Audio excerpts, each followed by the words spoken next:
साहिब बंदगी साहब। कुछ देर आपके पीछे बात रखूं। सबसे महत्वपूर्ण बात है, मैं अधिकतम कर्म के सिद्धांतों पर जोर देता हूं। यहां पर कबीर साहब को मानने वाले, उसके साथ साथ विभिन्न मत पंथ संप्रदाय के लोग उपस्थित हुए होंगे।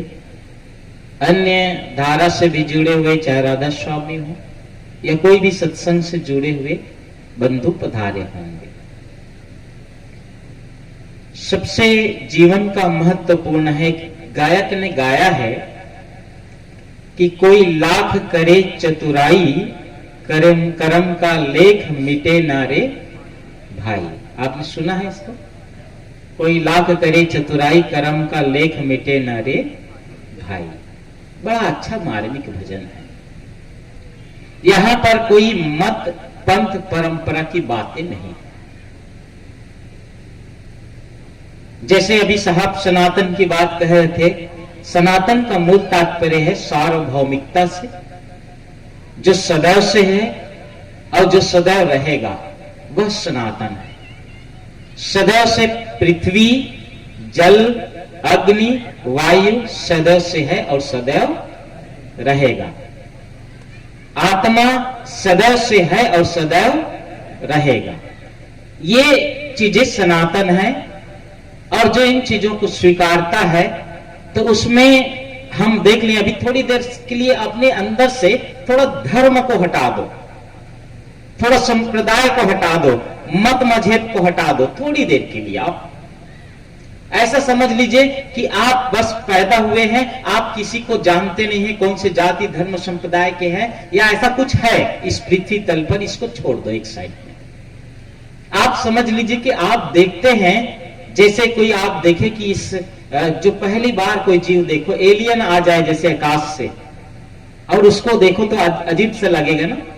ऐसे ही समझ लीजिए कि हम पैदा हुए हैं और हमने देखा कि यहां पर कुछ ऐसे जीव है जो उड़ता है, पंछियां उड़ती है ना, उसको आप देखते हैं। कुछ ऐसे जीव है जो चलते हैं, कुछ ऐसे जीव है जो अंडे से पैदा हो रहे हैं, कुछ मां के गर्भ से पैदा हो रहे हैं। सबको हम देख रहे हैं, सबका जीवन हम देख रहे हैं।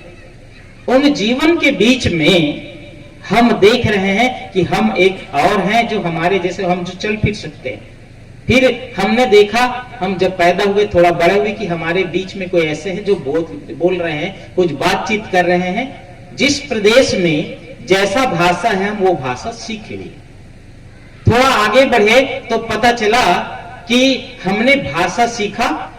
जैसे छत्तीसगढ़ में आपने छत्तीसगढ़ी सीख लिया, थोड़ी हिंदी सीख ली। कुछ लोग अन्य प्रदेशों में वो अन्य प्रदेश की भाषा सीख लिए। जब पढ़ते गए तब हिंदी के साथ साथ में संस्कृत, अंग्रेजी और विभिन्न भाषाओं का ज्ञान थोड़ा थोड़ा साहित्यों से मिला।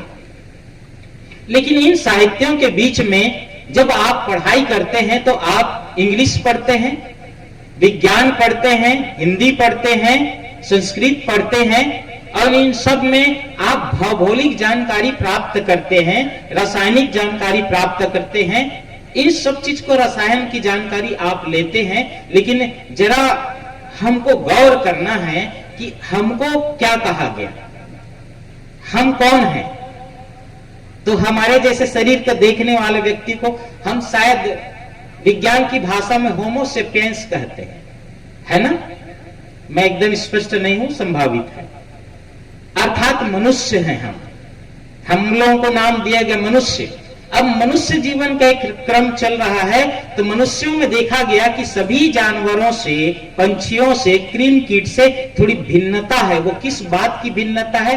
क्योंकि वो भिन्नता हम देखते हैं कि मनुष्य कुछ पढ़ लिख सकता है, संवाद कर सकता है, एक दूसरे से बात कर सकता है और मनुष्य के पास में सबसे बाकी जानवरों से, पंछियों से सबसे एक विशेष शक्ति मिली है जिसको हम कह सकते हैं मन की शक्ति, मनन की शक्ति।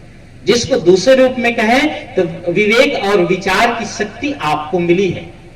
आप समझ सकते हैं सही क्या है, गलत क्या है। जानवरों में तो एकदम रूटीन सेटअप होता है, वो जिस संस्कार के खाने होते हैं वो संस्कार का इतना बखूबी ज्ञान रखता है। जैसे मधुमक्खी का जो मधुमक्खी आज तक जो शहद बनाते हैं, ऐसा मनुष्य कोई शहद आज तक बना नहीं सका, कभी नहीं।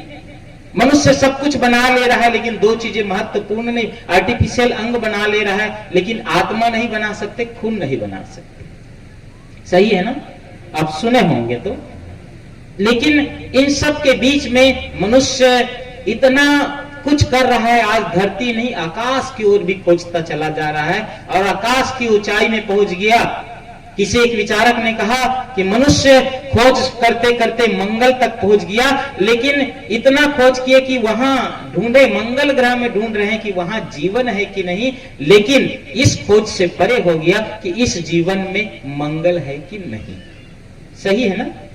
हम इस जीवन के अंदर खोज से परे हो गए। सबसे महत्वपूर्ण बात तो यही है ना कि हम खोज करते जा रहे हैं, बाहर हमारी दृष्टि, हम बाहर की ओर चलते जा रहे हैं, लेकिन उस खोज से परे हो गए हैं कि हमारे जीवन में मंगल है कि नहीं, हमें सुख कैसे मिलेगा, शांति कैसे मिलेगी, हम क्या कर रहे हैं और सुख क्यों है, दुख क्यों है, दुख का कारण क्या है और निवारण क्या है। इस बात को लेकर के ये जो भजन का एक पद मैंने कहा कि तुम लाख करो चतुराई, कर्म का लेख मिटे ना रे। तब जो संत है वो वैज्ञानिक हुए, जितने भी महापुरुष हैं सब वैज्ञानिक के रूप में हुए हैं, क्योंकि पहले के वैज्ञानिक वही थे जो ऋषि मुनि थे।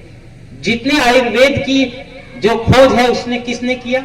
ऋषि मुनियों ने किया। आत्मज्ञान और आत्मचिंतन किसने खोज किया? ऋषि मुनियों ने खोज किया, इसको समझा। लेकिन इन सब के बीच कभी कभी हम हमारे सुख और दुख के दाता देने वाले कुछ लोग ऐसे हुए जिन लोगों ने सुख और दुख कहीं ऊपर की ओर इंगित किया कि कहीं ऊपर से सुख। जब कोई चीजें समझ नहीं आता है ना, तब हम उसको दो चीजों से जोड़ते हैं। जो चीजें हम समझ नहीं पाते हैं उसको दो चीजों से जोड़ते हैं। पहली बात चमत्कार से जोड़ देते हैं और दूसरी बात ईश्वर से जोड़ते हैं। चमत्कार से जोड़ते हैं कि कुछ न कुछ चमत्कार तो है, जादू मंत्र है, टोना, जो भी आप नाम दे दें, चमत्कार। चमत्कार क्या है? जब आप उसको समझ नहीं पाते हैं तब चमत्कार लगता है। जो कल का चमत्कार था वो आज का विज्ञान है, आज का जो विज्ञान है कल का, जो आज का चमत्कार वो कल का विज्ञान हो जाएगा। देखिएगा, विज्ञान खोज में लगा हुआ है। हम जानते हैं कि जैसे कोई बार जादूगर दिखाता है ना आपको कि ऐसे नींबू को काटते हैं और देखते हैं कि काटते हैं तो उससे खून निकल जाता है, और जिसका कोई आता है दुख है बताता है इसके ऊपर बाधा बला है तो नींबू काटे खून निकल गया, किसी में नहीं निकला। अब ये नहीं जानते हैं कि खून नहीं निकलता, चाकू में फास्फोरस या समथिंग कुछ और एक केमिकल लगाते हैं जिसको नींबू के साथ में संयोग करता है तो वो रेड हो जाता है। ये एक विज्ञान है, लेकिन हम जब नहीं समझ पाते हैं तो वो चमत्कार लगता है। इसी तरह से जितने भी चमत्कार की बातें हैं, लेकिन याद रखना है कि एक संत जो है 12 वर्ष तपस्या किए। तपस्या करने के बाद उन्होंने तपस्या में क्या प्राप्त किया कि वो पानी में चल लेने की साधना करते। समझने के लिए है ये, वो पानी में चल लेते थे, ऐसा तपस्या से उसको मिला। बहुत भंडारा हुआ, बहुत बड़ा भंडारा हुआ। तब एक ऐसा विवेकी व्यक्ति पहुंचा, उसने कहा शायद कबीर पंथी कोई रहा हो या कबीर परंपरा से या विवेकी रहा हो, तो वो गए कि पूछे क्या भंडारा हो रहा है, क्या हो रहा है। उसने कहा कि यहाँ पर एक जो संत है वो पानी में चल लेने की साधना प्राप्त किया हुआ है। तो कहे कि अच्छा पानी में चल लेते हैं, 12 वर्ष तपस्या किया है और वो पानी में चल लेते हैं। तो वो भी जिज्ञासा पूर्वक उसके पास चले गए, पूछे क्या आप कितने समय लगाए इसमें पानी में चल लेने की साधना आपने प्राप्त की? उन्हें क्या 12 वर्ष लगा दी। 12 वर्ष लग गया और मैं सिद्धि प्राप्त कर ली। आज भी बहुत सारी साधनाएं होती है। लोग ठाड़े सूर्य रहते जो हाथ ऊपर करके रखते हैं, ऊर्धा बाहु रखते जो हाथ ऊपर कर, ठाड़े सूर्य जो खड़े रहते हैं, और कई लोग पचग्नि तापते हैं, पांचों तरफ से आग जला देंगे चारों ऐसे, और बीच में बैठे रहते। बहुत सारी साधनाएं हैं जो तन का तप है। तन का तप का महत्व है, मैं ऐसा नहीं कहता, उसको निगलेक्ट नहीं करता, लेकिन उसने कहा कि पानी में चल लेने की साधना। तो पानी में चल लेते, उसने कहा कि ये काम तो मैं 5 मिनट में कर सकता हूं। उसने कहा अरे नदी के किनारे आपका कुटिया है, देखिए मैं कैसे उस पार जाता हूं। उसने क्या किया, एक लकड़ी उठाया, उसके ऊपर बैठा और पार हो गया। वहीं पर लकड़ी पड़ी थी, बैठा पार हो गया। तैरना नहीं आता तो लकड़ी में बैठ के पार हो गया।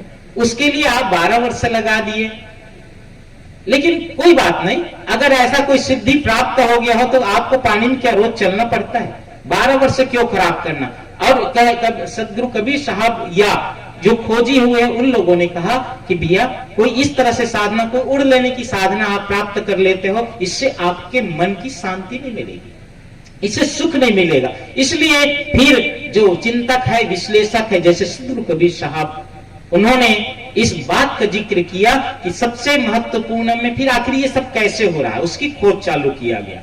तब उन सब के खोज में उन्होंने पाया कि जीवन का 3 उपक्रम है, जिसमें हम लेवें तो एक है शरीर, दूसरा है आत्मा, और इन दोनों को जोड़ने का काम करता है, उसका नाम है मन।